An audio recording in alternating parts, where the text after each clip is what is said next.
some of you have heard this story before, so I apologise. I'd lit a candle, I had the window open, I had the curtains drawn, I was trying to get that really spiritual feeling. It was a nice summer night in Melbourne, as summer as it can get in Melbourne, and I was sitting there thinking, this is it, this is the night.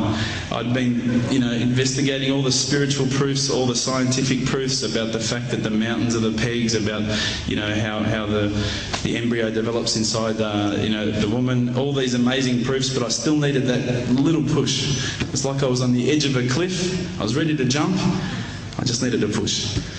So I was sitting there, it was very quiet. I was reading Quran, and I stopped. I said, Allah, this is my moment. This is the time I'm about to jump into Islam. All I need is just a sign. Just a little sign, nothing huge, maybe a bolt of lightning. Maybe half the house could fall down or something, just small. Small for you, man. You created the earth, come on. So I sat there. I was waiting for the candle to start lighting up to 4 metres high like in the movies. And I go, okay, go. And subhanAllah, nothing. Absolutely nothing happened. I was really disappointed, to be honest. So I sat there and I said, Allah, this is your chance. I'm here. I'm not going nowhere.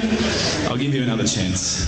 Okay, maybe you're busy. I know it's daytime over the other side of the world. There's a whole lot of stuff going on. Maybe this time it could just be like a car backfiring. Something small. All right, half the house, the candle. Let's forget that. A bird could fart outside. I don't care. Just anything. So I said, okay, go. And subhanAllah, absolutely nothing happened. And I mean, I couldn't have even said, oh, that was it. That creak just then in the wall, that was it. Absolutely nothing happened. I was really disappointed. I was gutted. I was sitting there thinking, this is it, this was my last chance, Islam, and I haven't found it. I pulled back the Quran, I turned back to where I was reading. SubhanAllah, the very next verse on the next page, for those of you who ask for signs, have we not shown you enough already? Look around you, look at the stars, look at the sun, look at water. These are the signs for the people of knowledge. SubhanAllah.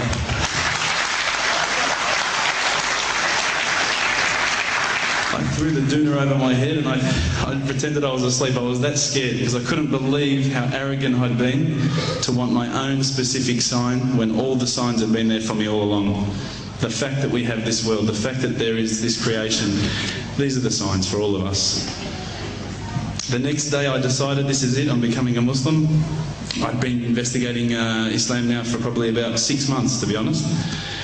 I went in and I said to myself, this is it, I'm going to make shahada. I had no idea what I had to say, I had no idea what the words were. It was probably close to Isha prayer, so it would have been, 7, 8 o'clock at night. I went in and I couldn't believe it. There was about 1,000 people at the mosque. I thought, subhanAllah, look at this religion. Look at how strong they are. It was the first night of Ramadan.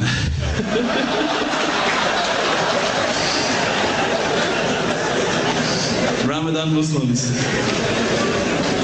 So I sat there and I was very nervous, I must admit. I got up and this person's going to me, you got to say these words, bro, Ashhadu. I'm going, what? Ash what?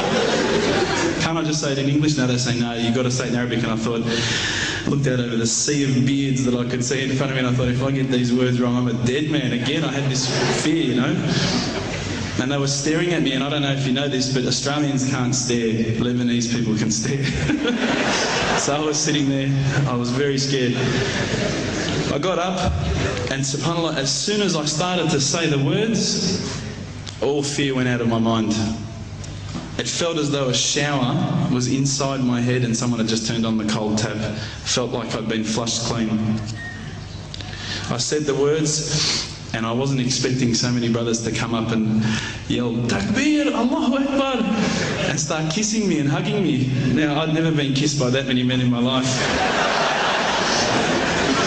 But it was a beautiful day, I must admit. And that day was the day that I had more brothers than I could ever imagine, more sisters as well.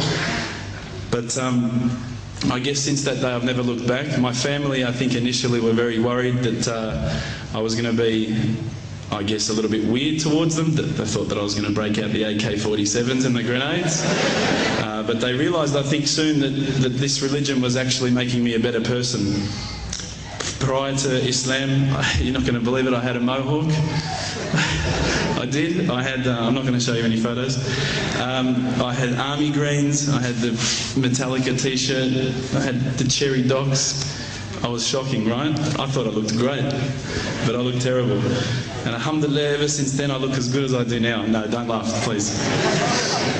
But my parents were the first people to actually say to me once, which really amazed me. They said, my father actually asked me for the Quran recently, which I was really happy about. I always thought he'd be one of the hardest people to work on. But he said to me, ever since you've been a Muslim, you've been a better person. You're more reliable. I can count on you to come and pick me up if my car breaks down.